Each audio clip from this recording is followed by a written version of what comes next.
the first half of Chrono Trigger has us hunting down Magus. While he's eventually revealed to not be the ultimate villain of the game, his story is still a huge part of why Chrono Trigger is so memorable. And if you're anything like me, his edgy vampire-like design made him the coolest villain out there on the Super Nintendo. So let's jump into his story and take a look at what drove him to attempt to summon Lavos.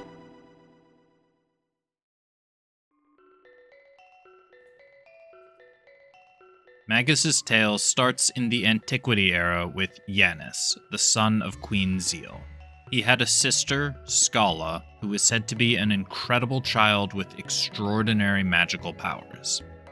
Yanis, on the other hand, was believed to not have a speck of magic despite being of royal blood, although Melchior, the Guru of Life, would claim that he was more powerful than either Scala or Zeal.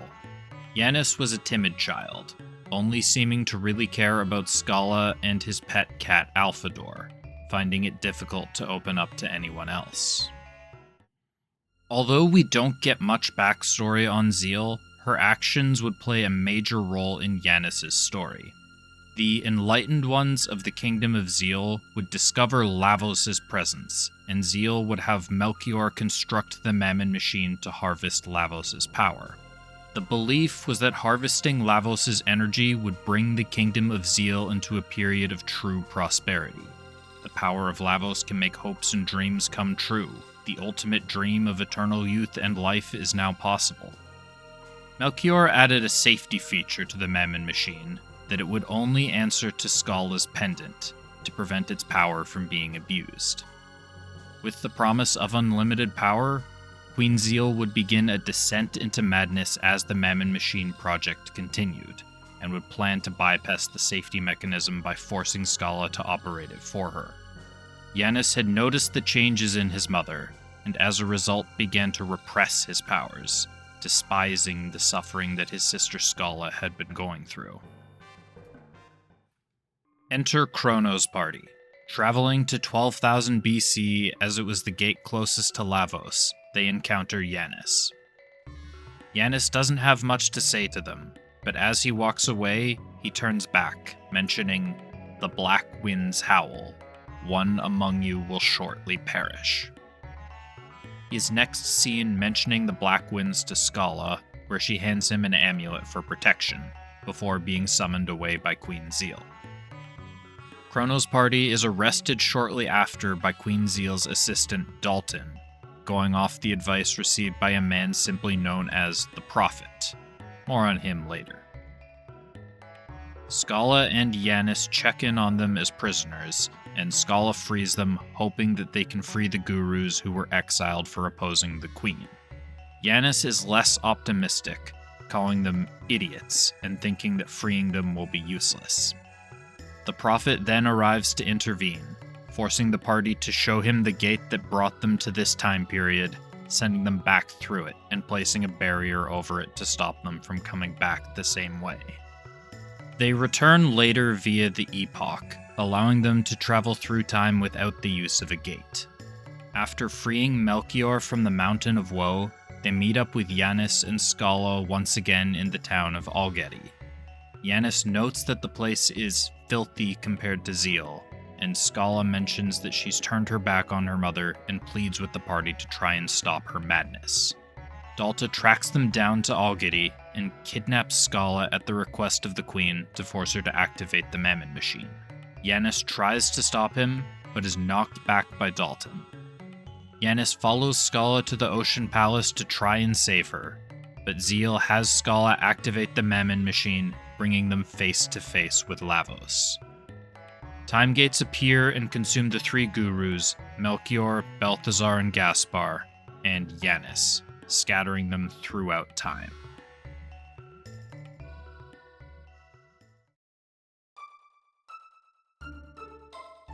Yanis arrives in the Middle Ages, where he is found by Ozzy and several imps.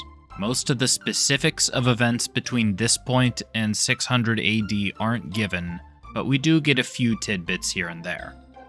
To summarize what we do know, Yanis survives his initial encounter with Ozzy and convinces him, alongside two other fiends, Flea and Slash, to serve under him under his new name, Magus.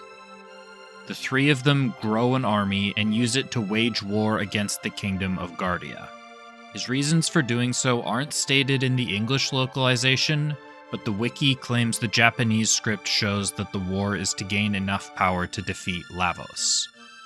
The desire to destroy Lavos would go on to become Magus's driving force for his actions for the rest of his life. In 590 AD, two guardians, Glenn and Cyrus, attempt to take down Magus, confident in their chances with the power of the hero's badge and the Masamune on their side. Despite all their preparation, Magus is too powerful and is able to overwhelm them, knocking the Masamune out of Cyrus's hands. Cyrus tells an injured Glenn to flee while he distracts Magus to prevent the both of them from dying. He charges at Magus, but is knocked back and killed by one of Magus's spells, leaving Glenn all alone. Ozzy comments on how Glenn looks like a scared little frog with no pond to jump into, and asks Magus to give him a more fitting form. No act of defiance goes unpunished. Magus heeds Ozzy's suggestions and curses Glenn, transforming him into a frog and flinging him from the mountain.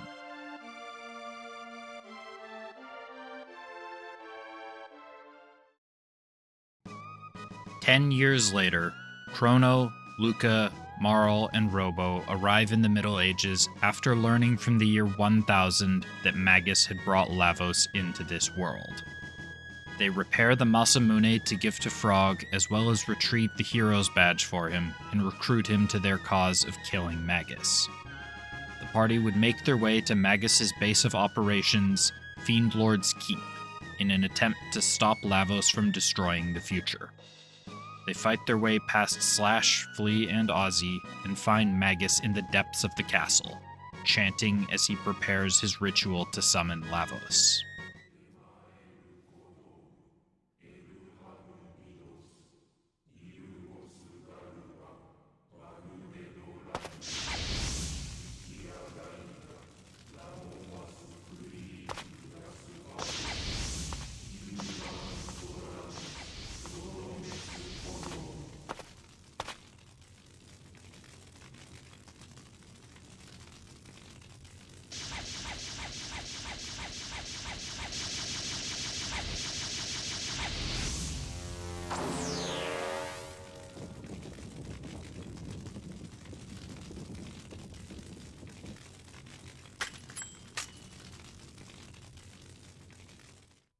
Frog eagerly challenges Magus to deliver his revenge for Cyrus.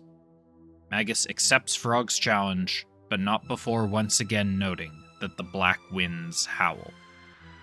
As expected, Magus showcases his proficiency in magic, with his powerful area of effect spells, and with his adaptive barrier that absorbs all but one element. Eventually, the party bests him, but to no avail, as Lavos has already awakened.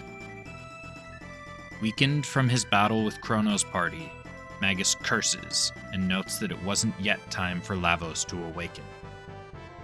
The party is confused by this, as they were under the impression that Magus had created Lavos, but Magus informs them that he only summoned Lavos, who had dwelt within the Earth for eons, absorbing the planet's energy and growing stronger.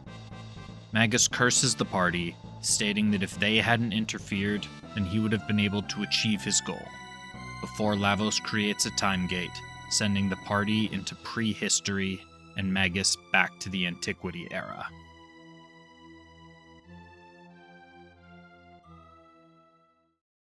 And before we continue on, if you like this video and want to see others like it, check out that subscribe button down below. His plans to fight Lavos in the Middle Ages were foiled, but back in his original time period, Magus realized he had another opportunity.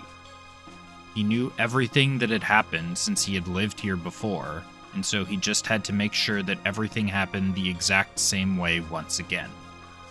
Armed with this knowledge, he throws on a cloak and approaches Queen Zeal, claiming to be a prophet. I bet you never guessed his true identity. and ensures that she activates the Mammon machine to summon Lavos. He warns Dalton and Zeal about Chrono's party and how they would come to cause trouble, as he knew they would try and stop her from summoning Lavos. When Scala tries to free them from prison, she convinces Magus to spare them, but as he still needs them out of the way, he compromises by sending them back through the time gate and sealing it off. With his guidance, Zeal is successfully able to have the Mammon machine activated and Lavos summoned. After Lavos handily defeats Chrono's party, the Prophet throws off his cloak, shocking players around the world by revealing that this guy was actually Magus. He had finally gotten his opportunity to face off against Lavos. Queen Zeal threatens him, calling him a false prophet and saying that he'd be a great snack for Lavos, not recognizing Magus as her own son.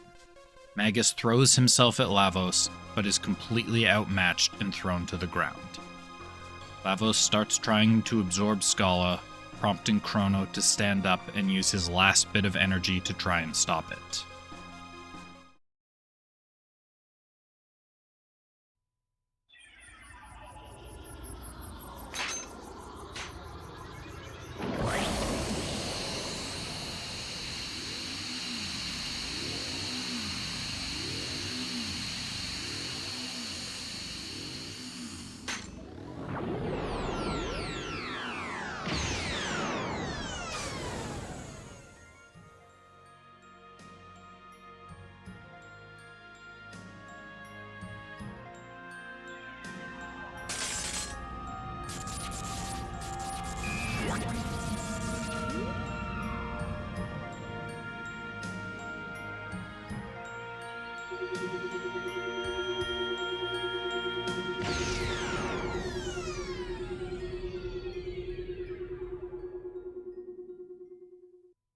Chrono is killed by Lavos, fulfilling Giannis's prophecy from earlier. Everyone, sans Chrono, are brought back to the Ocean Palace as Scala uses her pendant to send them to safety.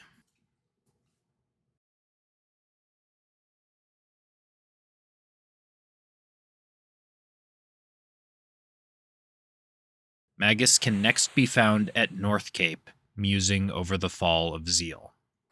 When confronted, he hints to the party about his true identity prior to Queen Zeal's madness. Ever since then, he's been fueled by the thought of killing Lavos, and notes how, of all the eras that the second time gate could have sent him back to, he ended up back in his own time period. He warns the party that they will meet the same fate as Chrono should they stay focused on stopping Lavos. After taunting the party, he asks if they wish to fight him, leaving his fate up to them.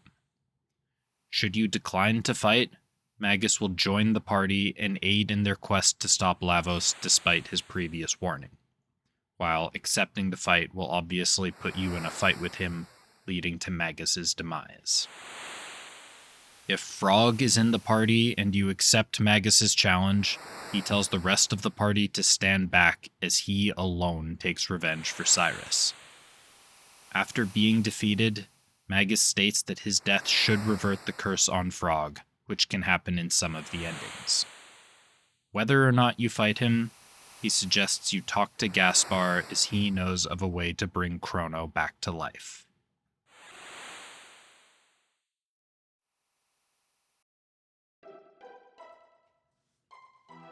After Magus was transported back to his own era by Lavos, Ozzy assumes control over Fiendlord's Keep, now known as Ozzy's Keep, which has effect in Chrono's era as well.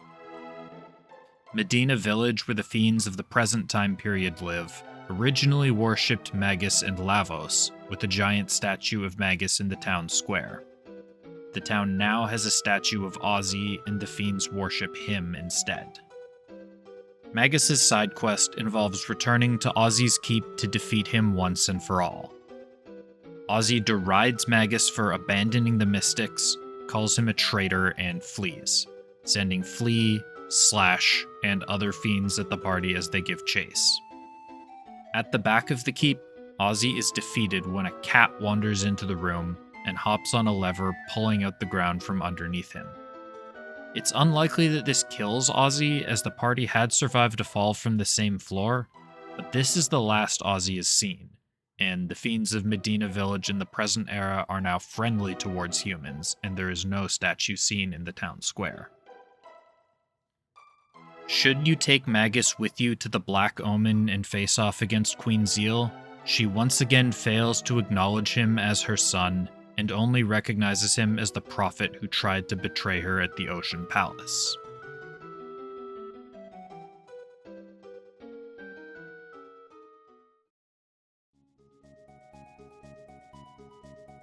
Magus's fate at the end of Chrono Trigger can vary depending on which ending is received. Obviously, in several endings, Magus will be absent, as he can be killed on North Cape, or several of the endings can be achieved before ever meeting or hearing about Magus. The standard ending, Beyond Time, achieved by defeating Lavos after reviving Chrono, has the whole party gather at the Millennial Fair, where the game began. Ayla, Frog, and Robo all return to their respective eras, and when it's Magus's turn to head through the time gate, Marl asks him if he's heading off in search of Scala. He wordlessly passes through the gate, presumably doing just that. In a variation on the standard ending, killing Magus on North Cape will cause Frog to transform back into his human form after defeating Lavos. Ending 7, The Unknown Past, occurs should you confront Lavos after obtaining the hero's badge, but before the gate key is stolen in prehistory. During the credits, Magus is seen looking out at the sea from North Cape in 600 AD, before turning around and rejoining Ozzy, Slash, and Flea. Ending 9, The Oath, is seen when you defeat Lavos after giving Frog the restored Masamune, but before confronting Magus at Fiend Lord's Keep. Marl, Luca, Chrono, and Frog are all hanging out at Luca's house, and Frog gets up to leave saying, "I've some business to attend." It then cuts to Fiend Lord's Keep. Slash and Flea are seen taunting an off-screen Frog, before Frog is seen defeating Ozzy and traversing the depths of the castle to interrupt Magus preparing his ritual to summon Lavos. He challenges Magus to a duel, and only the first clash of blades is shown on screen. You hear spells being cast off-screen and blows being landed as the credits scroll by, and as they finish up, the shot switches back to outside of Fiend Lord's Keep, slowly panning up to the top to reveal a solitary silhouette sporting a cape standing atop the castle. It's left up to interpretation who came out on top in their duel, though most speculation I've read seemed to think that our green-skinned friend emerged victorious. Ending 11, What the Prophet Seeks, happens when you defeat Lavos anytime after completing Tyranno Palace in prehistory and before entering the Ocean Palace. Frog is seen staring at a statue of Magus, musing how his foe had been lost to him through time. As we never return to Zeal to tie things up in this ending, Magus is there alone as the prophet and doesn't have us to back him up when he challenges Lavos. As he charges through the Ocean Palace, he says, "If history is to change, let it change. If the world is to be destroyed, so be it. If I must vanish from existence to see this done, then I shall welcome that fate," before marching on to confront Lavos. It's likely that he perishes here after losing to Lavos, as originally, Chrono's party had bought some time until Scala arrived to teleport everyone away. But without them here, Lavos likely kills Magus before Scala has a chance to arrive. The DS release of the game gave us some post-game dungeons, alongside a new secret super boss replacing Lavos as the final boss, the Dream Devourer. Meant to provide a stronger tie-in between Chrono Trigger and Chrono Cross, the Dream Devourer is an immature form of the Time Devourer, the form taken on as Lavos and Scala fused in the darkness beyond time. Taking the bucket to Time's Eclipse, we come across another Magus. He states that he comes from a world where Lavos was defeated, but here in Time's eclipse, a new threat has awoken, one that feasts upon thoughts, dreams, and memories. He tells the party that the fight is his alone and that they should not meddle further. But following him, we find that this other Magus is defeated by the Dream Devourer, and the party is forced to fight it themselves.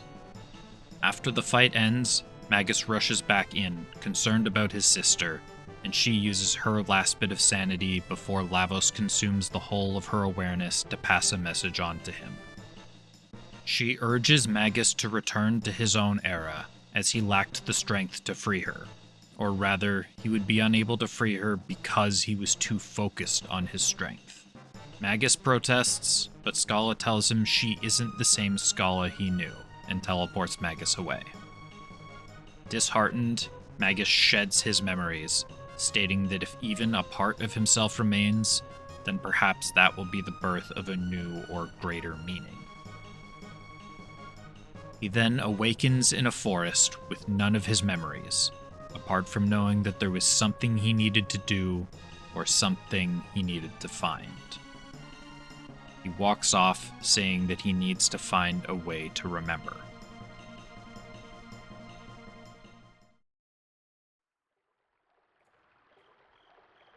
Magus' story continues past Chrono Trigger in the visual novel sequel called Radical Dreamers. Now going by Magil, 4 to 5 years before the events of the game, he saves Kid, a complicated incarnation of Scala, as she is caught burglarizing Viper Manor. During the events of the game, he and Kid join up with a new member, Surge, and attempt another raid of Viper Manor to recover the Frozen Flame, the remnants of Lavos. Magil, much like Magus and Giannis, doesn't speak very much, often only giving input when necessary.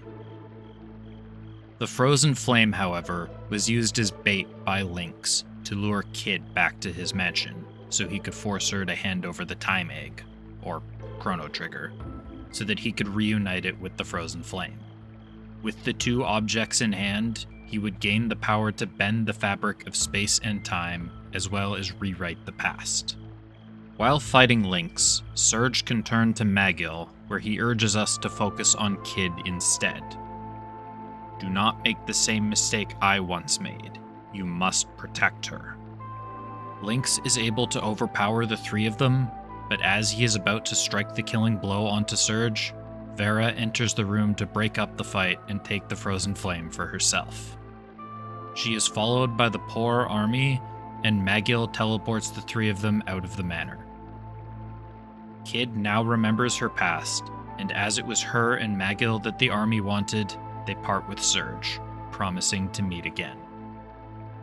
The story for Radical Dreamers would be reworked to give birth to Chrono Cross, the proper sequel to Chrono Trigger.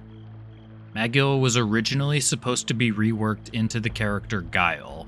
However, due to the huge number of playable characters, Masato Kato, the director for Chrono Cross, felt that it would be too difficult to adequately portray the relationship between Magus and Scala, and so Guile was reworked to become his own unique character.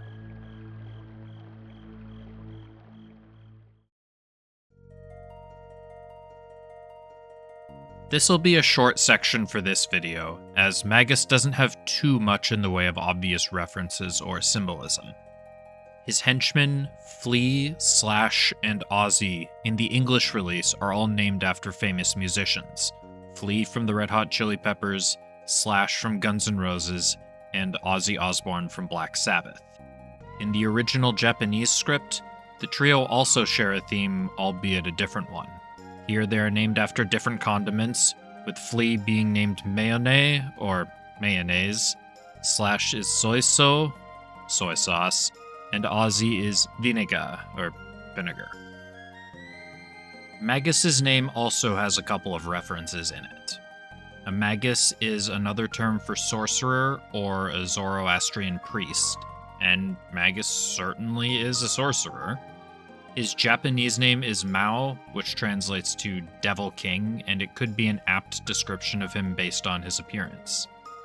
And finally, his name as a child, Janus, is also the name of a Roman deity. Janus is the god of beginnings, gates, transitions, time, duality, doorways, passages, frames, and endings, and is also the god that January is named for. Janus was probably chosen as Magus' real name, as he represents a lot of the elements of Chrono Trigger. One of the big mysteries of the first half of the game is figuring out what the origin, or beginning, of Lavos was, so that they could find a way to stop it. Time gates are a major plot device, as well as the primary means of swapping through different eras until the epoch is acquired. Time is obviously a major theme in the game. In order to solve the issue of Lavos, information from various time periods is needed to give us the full picture. Duality could be represented in the differing methods between Chrono and Magus for trying to stop Lavos. And as for endings, we're actively trying to change the ending of the world as we know it. 2300 AD is a desolate hellscape, hostile to every living being as a result of the Day of Destruction, and so trying to change the end of the world is of the utmost priority. Alternatively, it could be more of a reference to the fact that there's so many different endings depending on when you go and fight Lavos. And while it might not be a particularly strong reference, Fiendlord's Keep and Magus give off, Transylvanian vampire vibes to me.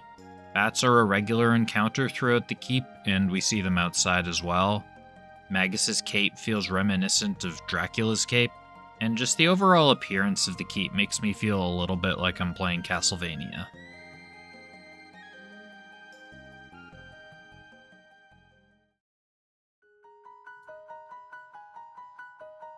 Magus functions as an anti-villain in Chrono Trigger. He ultimately is a villain, albeit not the primary one, but his actions do stem from a place of good. From what we can see of him as Janus, he's a loner who only really shows affection for his sister and his cat Alphador, and one of those two is in danger of being taken away from him. The ordinary citizens of Zeal think that he has no magical powers, but Melchior has said that he's supposed to be more powerful than both the Queen and Scala, but due to his disapproval of the Queen's actions, actively suppresses it. He's a bit of a brat, seen when he calls the party idiots when imprisoned by Dalton, and when in Algady he calls it a filthy hovel. Janus's innocence ends when Dalton comes to take Scala away to the Ocean Palace to activate the Mammon Machine. He sees his sister forced to summon this bizarre extraterrestrial being, and sees the gurus sucked through various time gates before being taken away himself. The grief of being taken away from the two living things that he actually cared about, and the stress of being dragged into a foreign time period 12,500 years into the future, forced him to embrace his powers, and he developed a desire for revenge. The circumstances he was dropped into certainly didn't help things either. Ozzy and his fiends were likely not a positive influence on Janus, and probably exacerbated the extent that Magus would later go to in his drive for power. By 590 AD, Janus was completely gone and replaced with Magus, and the only thing tying the two of them together was Scala. Magus' only objective in life now was to kill Lavos, and he didn't care about what he had to do to achieve that. In some ways, he did end up taking after his mother, Queen Zeal. Despite having a more noble goal of rescuing his sister as opposed to Zeal's desire for immortality and power, he goes to similarly extreme measures to get there. In search of his power, he goes to war against Guardia, costing many lives on both sides, and here we see a bit of a sadistic side to him as well. Rather than finish off Glenn, which he was clearly capable of easily doing, he heeds Ozzy's idea and humiliates him, cursing him to turn into a frog. After being humbled by Lavos when he finally gets his chance, he however does start to try and make things right.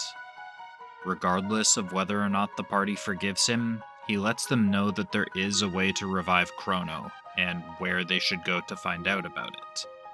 And if he is forgiven, he joins up with their party in an attempt to take down Lavos in a more ethical way. He's still not completely above using others to achieve his goals, as is shown in Radical Dreamers. When encountering a ghost, the party's method of defeating it is having Magus throw an unsuspecting Surge at the ghost and using Surge as a conduit to attack. But his methods are considerably toned down from waging a war against one of the biggest armies on the planet. Ending 11, What the Prophet Seeks, shows us just how far Magus is willing to go to correct the mistakes of the past and save Scala. He's willing to throw away everything, himself, history, and the world, in order to save Scala from her fate. It's unlikely he succeeds in this ending, especially since we would later defeat Lavos in 1999 AD, but the determination was there. This determination is also seen in the new DS ending, Dream's Epilogue. Defeating Lavos in the other Magus' timeline didn't bring Scala back, and so he traversed timelines in search of a way of recovering her. His determination was so strong that even after he willingly sheds all of his memories, he still knows that there's something he has to do, and goes off in search of a way to remember. Although we never see the results of this Magus' search. Now, I only covered one of Chrono Trigger's major villains in this video, and while there is a fair amount of overlap between Magus and Lavos, their stories do diverge in some meaningful ways, so if you'd like to see a video on Lavos as well, please let me know in the comments, and maybe I'll finally get off my ass and finish Chrono Cross.